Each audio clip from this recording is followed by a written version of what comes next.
Hey, what's up, everybody? True Boxing here. Thank you for coming back to Get Hit with the Truth. So today, continuing my mid-year top 10s, as we're going to look at the overloaded 135-pound lightweight division, maybe the best division in boxing. You can argue talent-wise that this is probably the best or second best division in all of boxing in terms of deep and everything.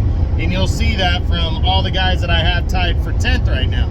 Again, anybody that is not officially moved up to the next weight class, even if they talked about it, even if they have it scheduled, I'm not ranking them in the next weight class. So Gia Fema Lopez in particular is ranked here at 135 pounds. So is Richard Comey, even though both their next fights likely going to take place at 140. But they stay ranked here until they officially move up for the mid-year top 10. The end of the year, a little bit different.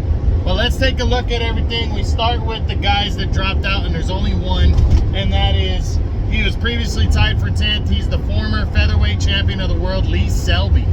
Selby lost to Gustavo Limos, got stopped in that fight, and, you know, that was pretty, he ended up retiring following the loss. So tough loss for him, but, you know, a good solid career by Selby.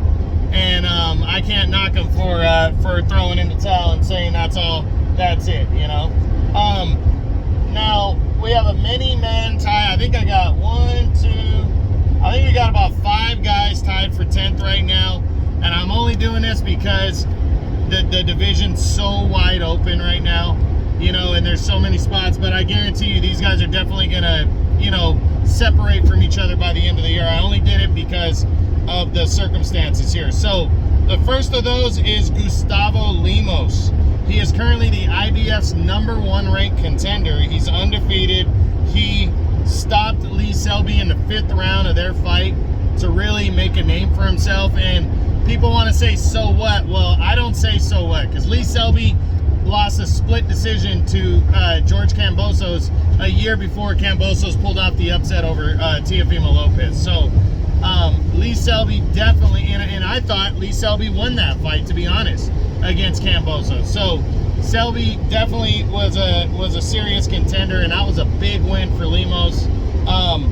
Perhaps he's going to be in an interim title fight or something of that nature. He's not going to get the title unless the title goes vacant, and I don't think that's going to happen, but it could happen before the end of the year. You never know. It just depends on the governing bodies and what they order, and if the champion, which is Josh Taylor, is going to be willing to fight. So we'll see. Also tied for 10th is Jeremiah Nakathila, who made his lightweight debut officially and took on Miguel Berchelt, who is also making his lightweight debut. And Nakathila just beat him to the punch and beat up Berchelt and stopped him in the 7th round, impressively, or 6th round of their fight, and really has thrown himself into the mix. And him fighting for top rank leaves a lot of open options for him. So I'm hoping his best ranking is number 10 by the WBC, but I'm hoping he gets into some kind of eliminator next. We'll see what happens with him. Next up is Isaac Cruz. He was tied for 10th before. He stays tied for 10th. He has not fought, or no, he did fight. He fought Yuriorkis Gamboa, I apologize, on May 28th, and he knocked out Gamboa impressively. So next, the talk is that he's going to return and take on Eduardo Ramirez, and I believe that's going to be on the Andy Ruiz and Luis Ortiz undercard, but I'm not 100% on that. But he's supposed to be fighting against Eduardo Ramirez. He'll go in the favorite in that one. It's a good way to stay busy while he waits around for a bigger fight.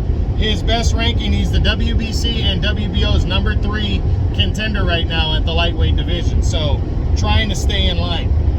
Next, and tied for 10th, is Richard Comey. He originally was also tied for 10th, and he's a former champ. He stays there. His best ranking is #9 by the IBF, where he was champion before. But Comey is supposed to be moving up to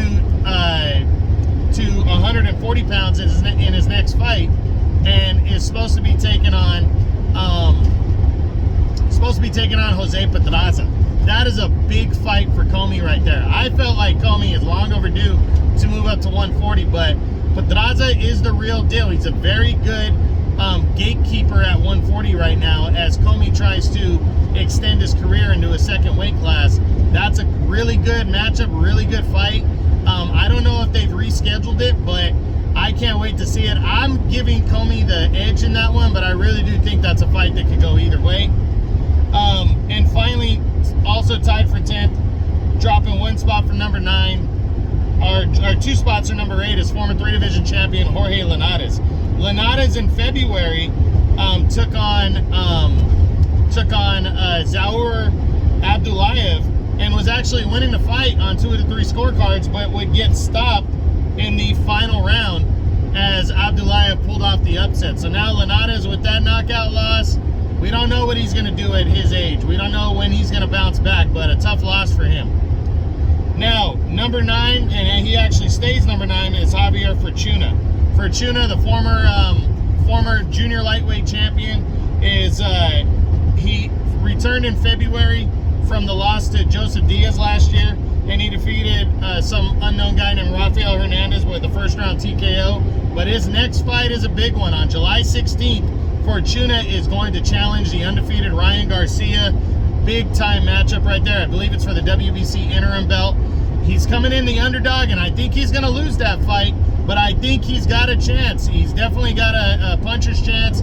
He's a live underdog. Can't wait to see it. July 16th on DAZN. Fortuna against Ryan Garcia. Number 8 is Zaur Abdullayev, the contender. He wasn't ranked coming in February. As I said, he got Jorge Linares in the ring, and he defeated Linares impressively with a 12th round TKO in a fight that he was losing. So big win right there for him.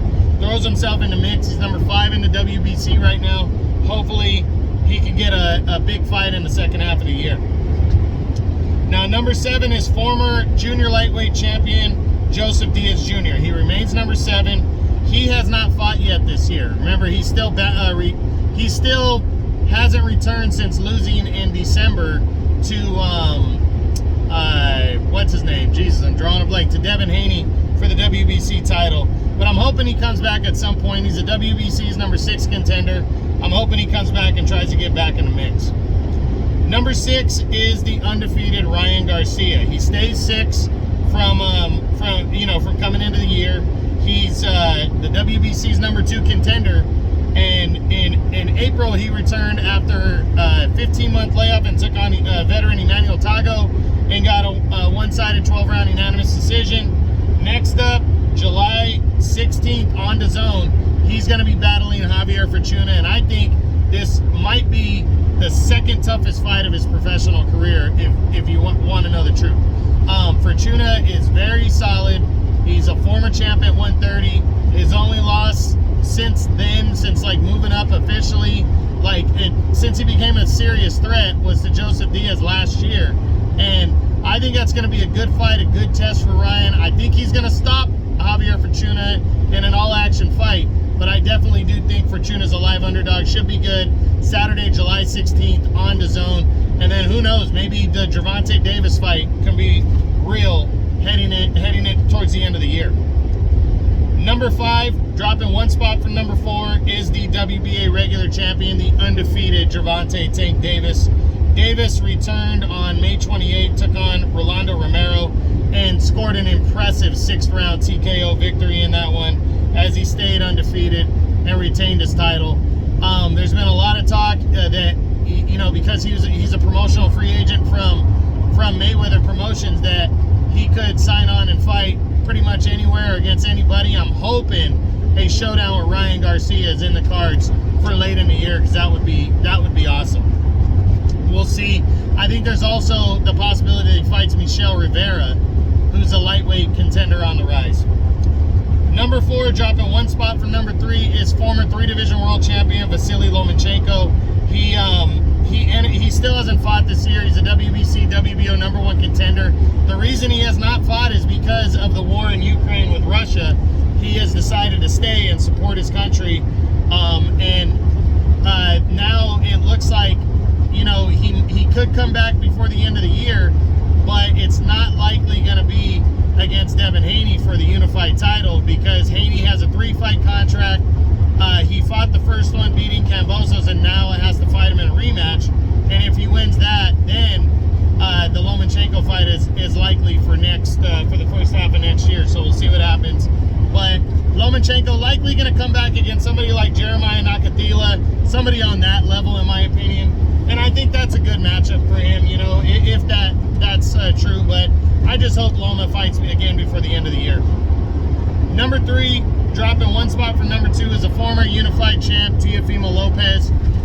Lopez has made it clear that he is moving up to 140. Actually, August 13th, he'll return against some, kind of a low-level opponent. I forget the guy's name off the top of my head, but he just got approved to fight Lopez. So looks like August 13th on ESPN, him and Lopez are going to lock horns at 140, and he'll make his official debut there.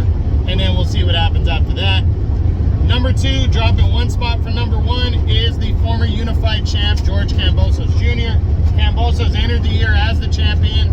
In June, he welcomed Devin Haney over to Australia to challenge him. And he got soundly outboxed and outclassed, losing a one-sided decision there.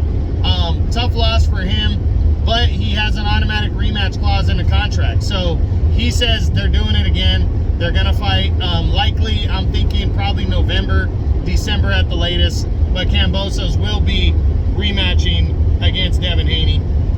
And then now number 1 at the half point of the year is Devin Haney, the undisputed lightweight champion of the world. He unified all 4 belts with a dominating 12-round unanimous decision over George Kambosos on June 4th in Australia. Impressive performance, really shut it down, becoming the youngest undisputed champion ever. Big time win right there. And now he can focus on a rematch now, because Kambosos is going to fight him again in an automatic rematch, again likely in November or December. And then after that, sky's the limit. He has a 3rd fight with Top Rank that would likely give him Vasily Lomancho in the first half of next year. So a lot of big things to come for Haney if he can get through Kambosos. I personally feel he'll beat Kambosos again and leave no doubt. Could be a little closer in a rematch. Kambosos does have a puncher's chance, you never know. But I think Haney's going to get him and retain his belt. So we'll see what happens. But that's what I got. That is the mid-year top 10 for the 135-pound lightweight division. I hope you guys enjoyed the video. If you did, smash the like button, leave me a comment, or subscribe to the channel. I appreciate any and all support. And this is True Boxing. You've been hit with the truth.